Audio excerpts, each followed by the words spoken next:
What is going on, everyone? My name's Boyd, and I'm back with some more Age of Empires 4 action, spawning in the left of the map in the blue color, playing as the Abbasid Dynasty. He is the StarCraft 2 player turned Age of Empires 4 professional from Australia. His name is HuT. His opponent today in the red color, playing as the Abbasid Dynasty, also from Australia, but from a different game, Age of Empires 3. If you don't know this guy, go check out his YouTube channel. He has a ton of fantastic content on Age of Empires 4 and of Age of Empires 3. His name is Aussie Drongo. The map is Black Forest, and we're in for a good one here.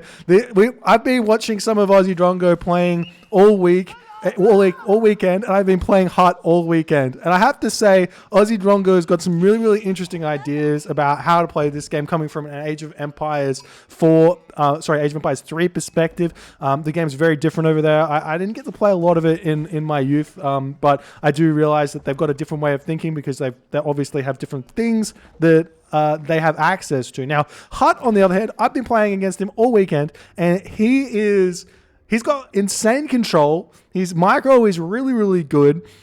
He's a super aggressive player, and he's going to be utilizing that in this game. I have to imagine we're both going to be seeing both of these players going for their dock, getting their fishing ships out. This is going to be a hyper-accelerated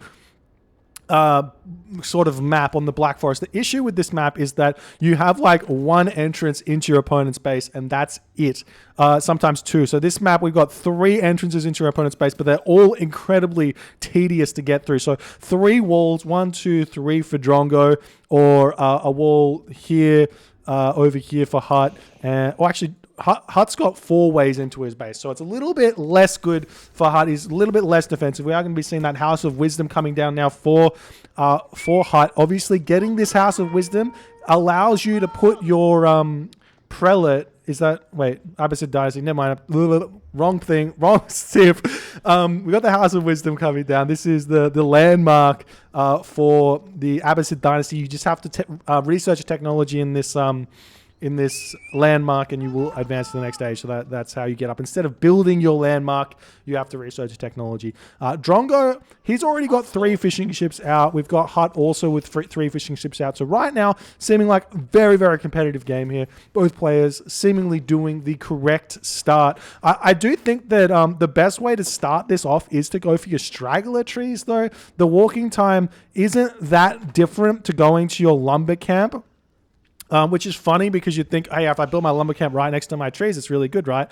But in the end of the day, it's actually not that big of a deal jumping from the wood source to your town center, especially if you get more fishing ships out. We're not seeing either player go for those straggler trees here on this map. We've already got 5 fishing ships out now for Drongo and 5 for HuT. So both players with a ton of resources coming in right now. Now, the villagers on the gold vein over here getting a lot of gold income as the House of Wisdom is coming up. Let's check over here into HuT's perspective. What has he seen on the map right now? He's moving around with his scout, checking out Drongo's base, looking for everything that he needs to see. We see the town center going to be shooting at HuT's scout. He's just going to be checking it out, just noticing some things, seeing what's going on. The houses are up for Drongo as the scout is just walking around looking for some things to be raiding here. Now, Drongo, on the other hand, he has spotted his opponent here. He's scouted them a little bit, hasn't taken any damage onto his scout, just going to be checking everything, sees the sacred site over here. I believe if we check the map out, there are only 2 sacred sites, but they're way over opposite sides of the map. So being able to hold these, hold both of these for 10 minutes is going to be really, really difficult. But you do have to be careful because that is a very real win condition in this game, the sacred sites. If your opponent can set up some castles on both of them, then it's tough for you to push in because then they can just get up some springolds, defend against the trebuchet pushes, and they're going to be able to hold for a very, very long time. We're seeing a second dock coming out for HuT. He is going to be massing fishing ships like a crazy person here onto this. A huge boom from HuT. And Drongo is not going to be going for the same thing at all. He's still building fishing ships. He's advancing to the next age. He's going to have a ton of these fishing ships coming out. There's this technology here that is super, super important here in the dock. The extended lines upgrade, giving you an extra 20% bonus gather rate for your fishing ships, plus the carry capacity of 10. is huge when they have 40 carry capacity. Originally 50 carry capacity is great. We do see Drongo going for a forward wall here, going to be preventing HuT from coming into his base. I'm not sure HuT's going to care too much about this here, as he's just going to be still spamming these fishing ships out and being completely fine here. We see the scout walking through, HuT dropping off some of his goat back into his home base, and Drongo going to be finishing off his walls over here as this game continues. I'm very interested to see what HuT's going to be doing. He is very much a fan of the archers, but I haven't seen much of his Abbasid dynasty shenanigans in this beta weekend. So we'll see what he's going to come up with. And he's obviously not going for a second town center. Neither is Aussie Drongo, but he's still gathering a ton of gold. It's looking like Aussie Drongo is going for a fast castle. Aussie Drongo is going for a fast castle. And this could be absolutely gigantic here. Is HuT not close? He's throwing down the stables. Ooh, he's going for double stable here. Double stable, getting out, going to go for mass cavalry to try and push in to Aussie Drongo. But Aussie Drongo is going to be in the castle age in no time flat. You can see he can already tech to the castle age. He's going through the culture wing. This is ridiculously fast. You see the fishing ship bonus you get allows you to tech straight up to the castle age. You're going to be able to get out those lances to deal with anything that HuT's going to be able to do here on this map. And he's going to be able to completely destroy any sort of feudal age pressure that HuT's going to be putting onto his opponent here. We do see that the horsemen moving forward do have to take down the wall here. Drongo now throwing down a barracks. He's going for a barracks, maybe just to get the spearmen out to deal with those horsemen instead of going in for those lancers, the knight units. Going for the spearmen, you can definitely get them into veteran spearmen, hardened spearmen, whatever it is. I'm not 100% sure about that one there. And we will be seeing some of these. Oh, got so many stables up as these units are moving around. We are going to be seeing them running all the way around this forest and attempting to get into Drongo's base. But Drongo's not going to have any of that. He's taking this entire location here. The castle age is just about to hit. And look at... Wait, does Drongo have the tech? Yeah, he doesn't get the tech. This tech is so important. Does HuT have the tech? Neither player... Wait, hold on. I'm not on HuT. HuT... No, HuT doesn't have this technology either, it seems. Very, very sad to see that we're neglecting some of the best technology. We're seeing some more military buildings coming down. 3 archery ranges coming down now for HuT as he is seeing the barracks coming out now as he's wanting to defend against those. But I'm not sure he's going to be ready for what's coming. We see the blacksmith coming down for Drongo. And more military buildings. We see 4 archery ranges for HuT right now. He's got 3 stables, 4 archery ranges. He's got so many resources in the bank. He just needs a ton more villagers on wood in order to produce from these, because these cost 50 wood. 50 wood to produce those archers there. And we'll see what's going to happen. We see the cavalry moving into Aussie Drongo's base. Drongo does hit the castle age right now. The cavalry are going to be making their way onto this gold vein right now. The villagers need to retreat away from this location, jumping into the town center. Potentially those cavalry archers going to be, not cavalry archers, the cavalry going to be retreating away as they realize they can't do all too much. And we will be seeing immediate men-at-arms coming out for Drongo. He doesn't want to settle for those spearmen. The men-at-arms are not the best against cavalry, but they will be able to defend himself very, very nicely against the archers that are coming his way. So we are going to be seeing some horsemen, some archers for HuT, and some of those beautiful, beautiful spearmen, men-at-arms for Aussie Drongo. We are seeing these cavalry pushing the villagers off of that wood line as the spearmen coming in, trying to thwart them. There's no villager kills just yet, as Drongo reacting fast enough to defend that location there. We do see the cavalry now trying to bash down this wall over here in an attempt to push forward. He's got these archers just completely massing in the back. We still don't see an armory out for HuT here, as he's going to be just basically going all in here. We still don't see a stable out for Drongo. I'm so surprised to not see that stable. We do have some men-at-arms are out. Look at them. They've got that scimitar here. Very, very different as the unit's going to be retreating away. Now the archers coming forward as HuT is ready to fight currently engage with Drongo. Both of these players in the middle of the map here. We see the huge amount of units here for both of these players. HuT, 81 population. Drongo, 58 population. We see the cavalry pushing in here, going to be taking these men-at-arms down very, very simply, but he's going to be retreating away and trying to allow the archers here to do some damage as the archers pulling back, and we're seeing the units from Drongo pumping out very, very quickly. He has the defender's advantage, but the army composition here from HuT seems to be good enough to kind of deal with these men-at-arms. Man, this is a bit of a weird observer situation. I'm going to pause it just for a second here and let the game sort of catch up, because I think it's buffering because I'm too close to it, or maybe I'm not sure. We'll see the game just be a bit funky here, and we are seeing those archers pulling away as HuT's cavalry are starting to fall. The question is, will Drongo chase this down? Now, HuT's got some really, really nice shoot and scoot micro that he can do here as those men-at-arms are going to be coming forward, and we will be seeing Drongo saying, no, I'm not going to continue here. I've won that fight. I'm happy with what I've got right now with all of my men-at-arms. We will be seeing some archery ranges now coming up for Aussie Drongo, but HuT is not finished. He's going to be sitting here with his archers. How far away is HuT's Castle Age? We do not see him going to the Castle Age. Only 2 villagers on the gold vein. HuT just continuously trying to put the pressure on. Drongo saying no. Men-at-arms, the way to go here. Still gathering all these fishing ships. Still no sort of line or anything like that. And the question is, where does Aussie Drongo go now? He's got exactly what he wanted. He has the tech. He's defended the kind of pressure that Drongo's been putting onto him. And we're seeing what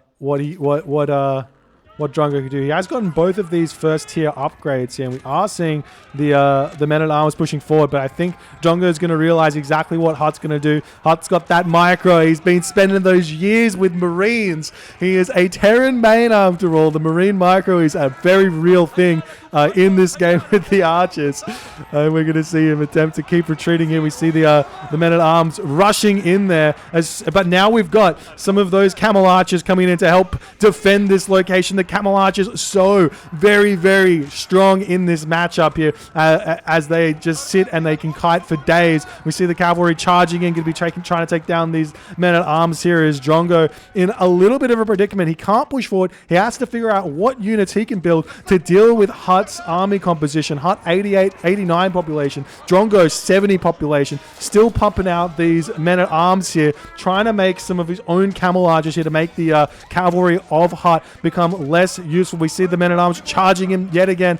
HuT going to be attempting to micro back here as he has such a gigantic ball of units in this game. We do see wedge rivets coming through for Drongo. I don't think that HuT has got any armory upgrades just yet. Let's see. Do I have an armory here? He does have an armory. He has not got anything. He's got his battering ram technology here, but we are seeing the men-at-arms still pushing forward. HuT trying to micro this one here. Turning around, shoot and scoot. He's got all of the units here to shoot and scoot. Those camel archers do so much damage here as Drongo is pushing forward. And HuT can just back up for days. Back up into a choke point, sit in the choke point, and then just hold there with the best of his ability. We do see that camel archer getting sniped down there by HuT. Nice play. Still pumping out those camel archers in an attempt to hold against the men-at-arm push here from Aussie Drongo.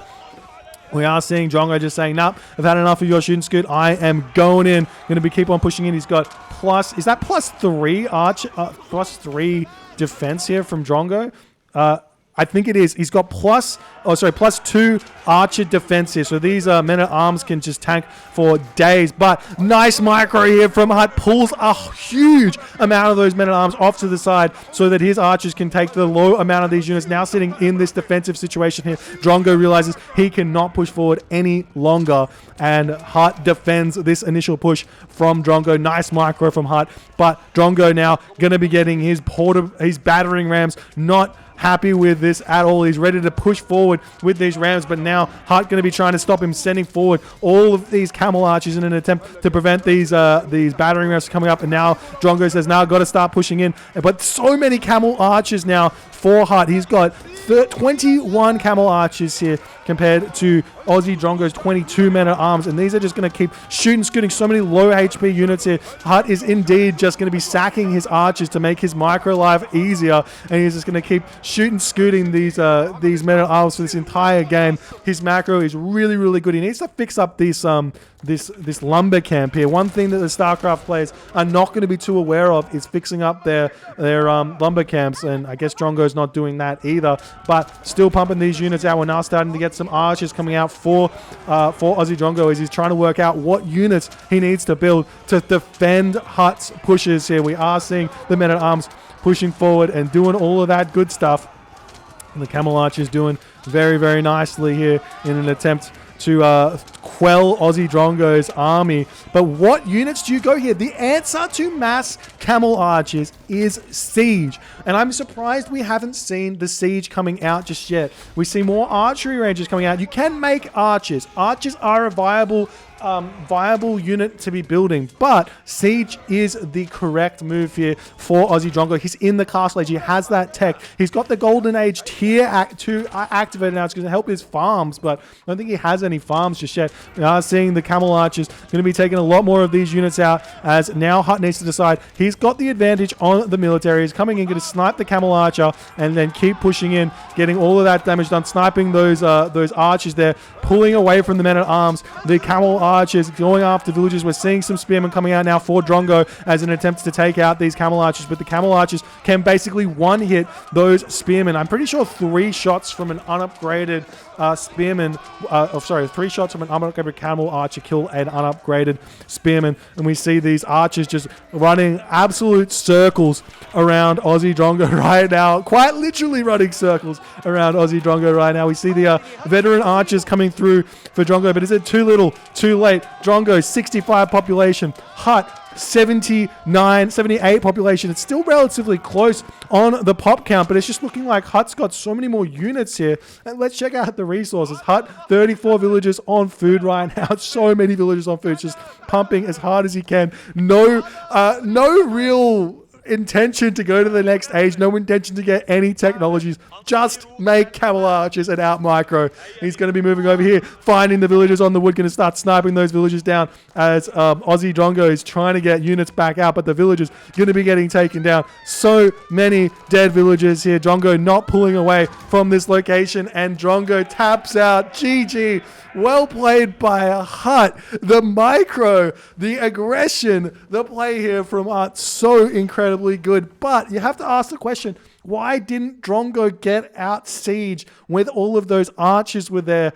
Yes, the men-at-arms, good option against archers, but you're in the castle age. Get those siege out, get a Mangalal, go and kill your opponent. That's the thing, right?